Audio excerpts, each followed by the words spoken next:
الذي يشاهد لقاء نصف نهائي المغرب والسنغال يشهر هذه البطاقة الحمراء لمسؤولينا اللي راهم يقروا في المنظومة الكروية. سوف نبقى لسنوات وسنوات قد السماء على الأرض في المستوى بين الجزائر والمغرب. اللاعب الجزائري لازم يدير طروابة إذا ما تواصل العمل بهذه الطريقة. النوادي الجزائرية والدولة الجزائرية عليها أن تكون أو أن تفرض التكوين على الأندية الجزائرية إذا أردنا أن نصل لنصف ما وصل إليه المغرب. هذا اللاعب المحلي بالنسبة للمنتخب المغربي يعني تقريبا هي تشكيلة مغايرة للمنتخب المغربي الأول، لكن قد يكون أيضا إمكانية بروز لاعب أو اثنين للالتحاق بالمنتخب الأول.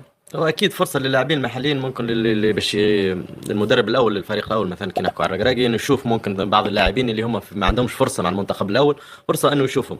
ونعرفوا المنتخب المغربي خاصه البطوله المغربيه تطورت برشا يعني في السنوات الاخيره قاعده معناها تتحسن، والفرق زاد اللي ما عادش مثلا في المغرب مش كما باقي البطولات في شمال افريقيا ينحكوا على تونس مثلا ولا الجزائر ولا مصر، لا في المغرب ثم فرق قاعده معناها تدخل في الساحه كي نشوفوا نهضه بركان يعني ثم فرق تنافس في الوداد والرجاء اللي هم معناها كانوا مهيمنين في وقت من الاوقات. شوفوا وين وصلوا. هاد عندها الامكانيات الماليه وعندها لاباط اللي عندها الجزائر مستحيل. كيفاش هما نجحوا حنايا كاتاستروف مور كاتاستروف دون ان يتحرك احد. نصاب بالغيره شويه لما تشوف المغرب في النهائي نغيروا شويه من حقنا نغيروا. تصاب بالحشومه شويه وبالاحباط لانه هذا دحشم شويه راك باي باي بارتو ما كاش. هاد الناس راهي هربت علينا بزاف الوغ حنا كنا ما نقولش نضحكوا عليهم ولكن حنا كنا نبانوا كاننا قراب من اوروبا. حنا نعرفوا خير من افريقيا السوداء. الى اين نحن ذاهبون وين رايحين بهذه الطريقه؟ الناس راهي تزيد تكذب والناس راهي تقول باللي احنا ما خدمنا احنا جينا جدد وراح نديروا بروغرام ونديروا لي زاسوسياسيون لي زاكاديمي ولا فيديراسيون حدير لي زاكاديمي ان بو بارتو. هذا هو الحل. راح يدخلونا في حيط. انا ديما نشوف المغرب صحيح لانه هناك عده امتيازات للمغرب ومعاك رئيس جامعه كما لقجع. انا نشوف اللي المغرب فافوري على اي فريق وعندها كما قلت لك اللقجع اللي ديما ما عندهاش من العبايه ما عندك كان لقجع. لا قلت لك انا تلعب لا المغرب متكامل فريق متكامل. إذا فعلها المنتخب المغربي من النقطة البيضاء بركلات الحظ الترجيحية ب5-3 بعد مباراة ماراثونية دامت 120 دقيقة. وسود الأطلس المحليون يحسمون المواجهة أمام السنغال ويعبرون إلى النهائي الكبير بكل شجاعة وصلابة. كابتن يوسف شيبو ألف مبروك. الله يبارك فيك. عبور مستحق طبعا نظرا لما قدم طيلة هذه البطولة. نعم أظن أول شيء نبارك لكل اللاعبين، نبارك للمدرب، للإطار كل التقني، الإطار الطبي لكل الموجودين، لكل اللاعبين سواء الموجودين أو حتى البدلاء حتى الموجودين في مقاعد ليسوا على مقاعد البدلاء. نبارك الجمهور المغربي كذلك. هذا النهائي مهم جدا للطفرة التي تعرف الكرة المغربية كما قال جواد. 5 نهائي هذه السنة هذه شيء مهم شيء جيد.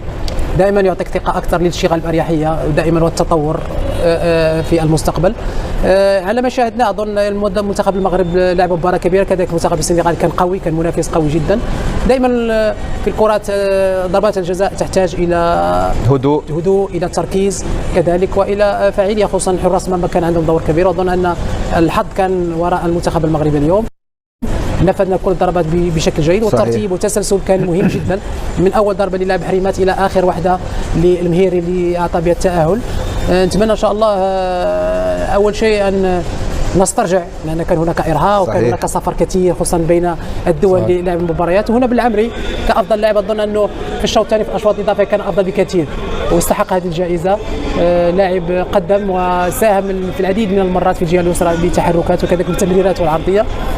كما قلت الان يجب التفكير فقط في عمليه الاسترجاع. الاحتفال مهم لوصول النهائي ولكن في نفس الوقت يجب كما قلت التفكير باسترجاع الثراء البدني لان هناك نهائي يوم السبت وسوف ننتقل مرة أخرى وسوف نرحل نيروبي لكي نلعب النهائي هناك. وبالتالي كما قلت يجب الاستعداد على المستوى البدني وعلى المستوى الذهني اشكر كل اللاعبين على كل التضحيات، لانه ليس من السهل صحيح. ان تلعب تقريبا هذه 6 مباراه أو 7 مباريات 7 مباريات وتلعب بنفس هذه القوه وبهذا الريتم وبنفس هذه الظروف. كذلك لا ننسى هناك رطوبه، هناك الحراره، هناك التنقل، هناك العديد من اصابات، غيابات، خصوصا حتى التنقل، لان هناك كانت مشاكل عديده في التنقل، ساعات كثيره بين هذه الدول الثلاث.